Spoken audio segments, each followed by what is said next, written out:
Alhamdulillahilladzi khalaqal mauta wal hayata liyabluwakum ayyukum ahsanu amala wa huwal azizul ghafur. Asyhadu an la ilaha illallah wa asyhadu anna Muhammadan abduhu wa rasuluh. Allahumma shalli wa sallim wa barik ala sayyidina wa habibina wa syafi'ina wa maulana Muhammadin wa ala alihi wa ashabihi wa man tabi'ahum bi ihsan ila yaumiddin. Amma ba'du. Qala Allah Ta'ala fil Qur'anil Karim, a'udzu billahi minasyaitonir rajim. Bismillahirrahmanirrahim. Ya ayyuhalladzina amanu taqullaha haqqa tuqatih wa la tamutunna illa wa antum muslimun. Hadirin sidang salat Jumat yang dirahmati Allah Subhanahu wa taala, marilah kita senantiasa meningkatkan ketakwaan kita kepada Allah Subhanahu wa taala. Takwa dalam arti yang sebenar-benarnya takwa, dengan mengerjakan segala perintah-perintah Allah dan meninggalkan segala larangan-larangan Allah Subhanahu wa taala. Hadirin sidang salat Jumat yang dirahmati Allah Subhanahu wa taala, pada kesempatan khutbah pada siang hari ini, tema yang akan khotib sampaikan adalah tentang pentingnya bersyukur kepada Allah Subhanahu wa taala.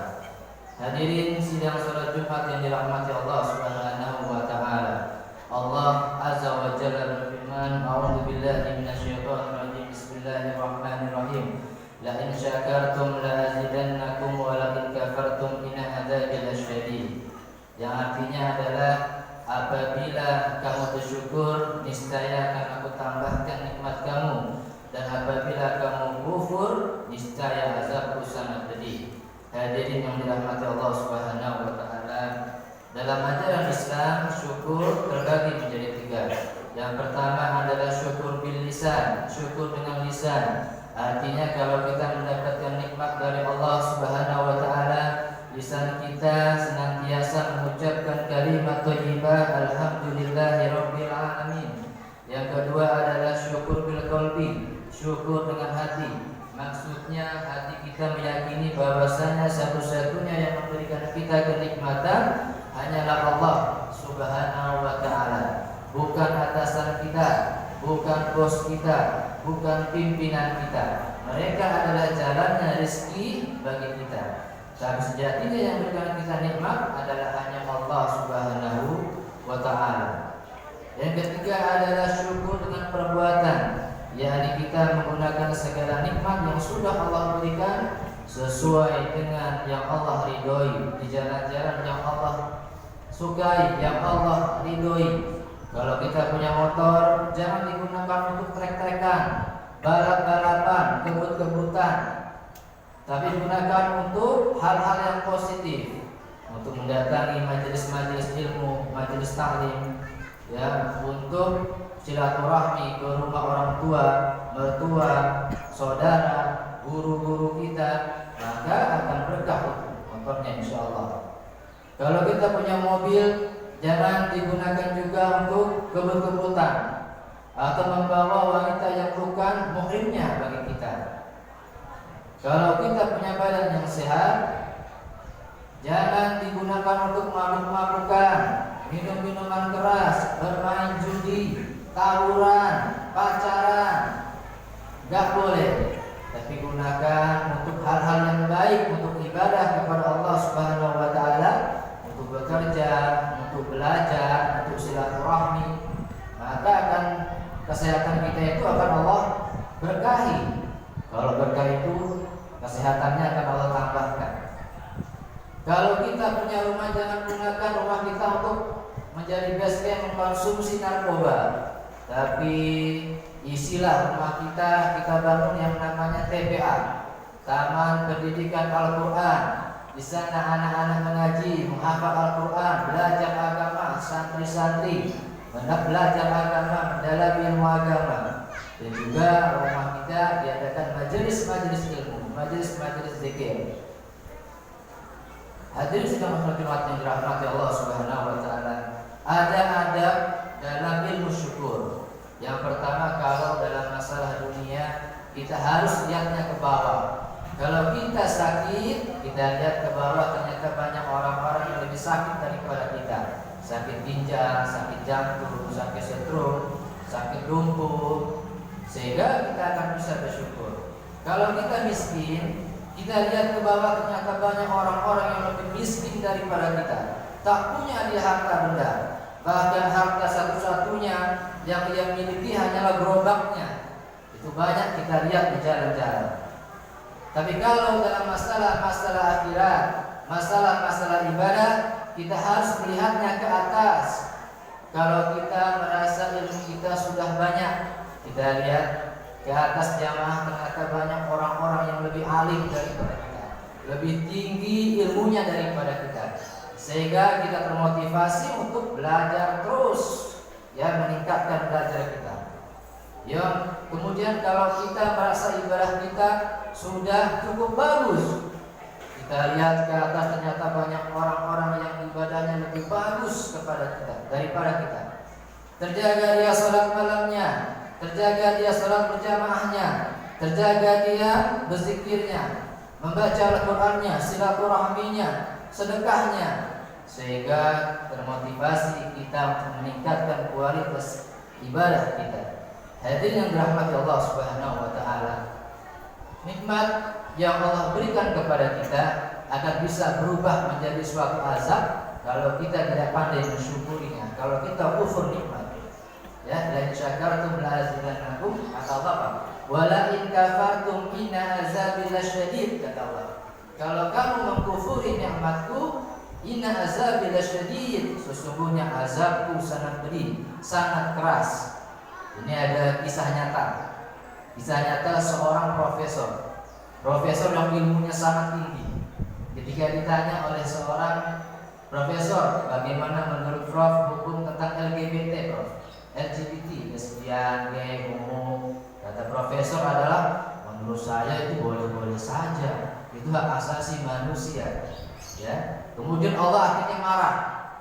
Padahal dalam Islam hukumnya haram, gak boleh, dosa besar. Ya, lesbian, homo, Allah marah. Bagaimana cara Allah mengambil ilmu yang ada pada profesor ini? Ya, caranya Allah putuskan satu syaraf di kepalanya sehingga hilanglah ilmu yang ada pada dirinya. Saat dia sakit di kursi roda, yang dorong istrinya, ada yang tanya, profesor, itu yang dorong profesor siapa? Sang profesor ini geleng-geleng kepala, Pak. Dia tidak tahu, ilmunya hilang, Allah ambil. Ada lagi seorang wanita SMA, cantik sekali, tapi dia seorang playgirl. Lawannya playboy. Kalau playboy itu laki-laki yang mempermainkan wanita, ceweknya banyak, pacarnya banyak. Kalau dia playgirl, cowoknya banyak. Pada saat dia naik motor dengan pacarnya di daerah Deplu, ya, kemudian dia naik motor, dia miring, belokan, terjatuhlah dia dari motornya itu. Wajahnya yang cantik jelita terseret dengan aspal, ya, terkerupaslah kulit di wajahnya, terlihat dagingnya, jidatnya, pipinya, hilang kecantikan kalau dia tak pandai syukuri nikmat. Kemudian yang terakhir kisah nyata adalah seorang yang dulunya miskin, Allah berikan harta benda yang kaya raya, tapi dia tidak punya ilmu agama, tak tahu gunakan hartanya. Dia suka dengan wanita, suka sewa-sewa wanita, sampai akhirnya kepergok oleh istrinya. Kemudian tadinya rumah tangga itu berkah, mulai Allah cabut keberkahan pada keluarganya.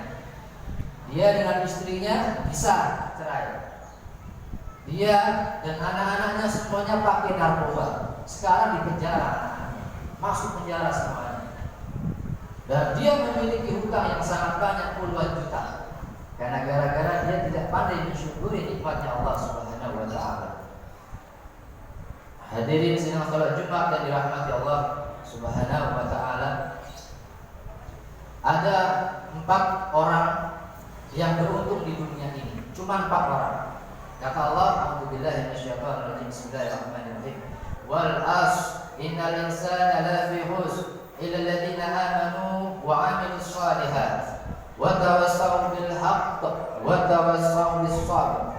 Kata Allah, wal as, demi masa, innal insana lafi khusr, sesungguhnya manusia itu berada dalam kerugian, merugi. Illa alladziina aamanu, kata Allah, kecuali orang-orang yang beriman. Beriman kepada apa? Iman kepada Allah, malaikat, kitab, rasul, hari kiamat, qadar dan qadar. Iman juga kepada yang tidak kelihatan, yang gaib, surga dan neraka, azab kubur. Sehingga dengan imannya dia meningkatkan kualitas ibadahnya dia kepada Allah Subhanahu wa taala. Illal ladzina amanu wa 'amilus shalihat. Yang kedua, orang yang beruntung ialah orang-orang yang beramal soleh. Jadikan jamaah segala aktivitas kita harus jadi amal soleh. Bekerja kita, belajar kita, silaturahmi kita, makan kita, tidur kita, ya, ngumpul kita dengan teman harus jadi amal soleh. Awali dengan bismillah, akhiri dengan alhamdulillah. Innal ladzina amanu wa 'amilus shalihati wa tawassaw bil haqq. Yang ketiga, yang senantiasa mengajak kepada kebaikan, kebenaran, dakwah, ajak orang salat, ajak orang ngaji, ajak orang ke majelis ilmu, majelis taklim, dakwah. Wa tawassaw bil haqq wa tawassaw bis sabr. Yang keempat, orang beruntung. Ya, orang-orang yang senantiasa menjadi ahli sabar. Ahli sabar. Orang sabar dalam para ulama ada tiga. Sabar dalam kita taat kepada Allah dari kita akil balik sampai nanti Allah wafatkan kita. Sabar ibadah terus sampai kita wafat. Yang kedua, sabar saat kita menahan diri dari tidak berbuat dosa. Sabar kita jangan maksiat, kita jangan zina, jangan minum khamr, jangan judi, jangan pacaran. Ya, sabar ini berpahala sabarnya. Yang ketiga, sabar saat kita Allah berikan ujian, musibah, diberikan sakit, diberikan keluarga yang meninggal. Sabar. Apa balasannya? Innama yuwaffas sabiruna ajrahum bighairi hisab, kata Allah. Sesungguhnya hanyalah orang-orang yang bersabar sajalah yang mendapatkan pahala tanpa batas, unlimited. Orang yang sabar, enggak ada batasannya. Bisa 500 juta, 700 juta, kita Allah Ta'ala nggak tahu berapa Allah kasih kita kesabaran. Demikian yang saya sampaikan, semoga ada manfaatnya. Barakallahu li wa lakum fil Qur'anil Karim wa nafa'ani wa iyyakum bima fihi minal ayati wa zikril hakim. Aqulu qawli hadza fastaghfiruhu innahu huwal ghafurur rahim.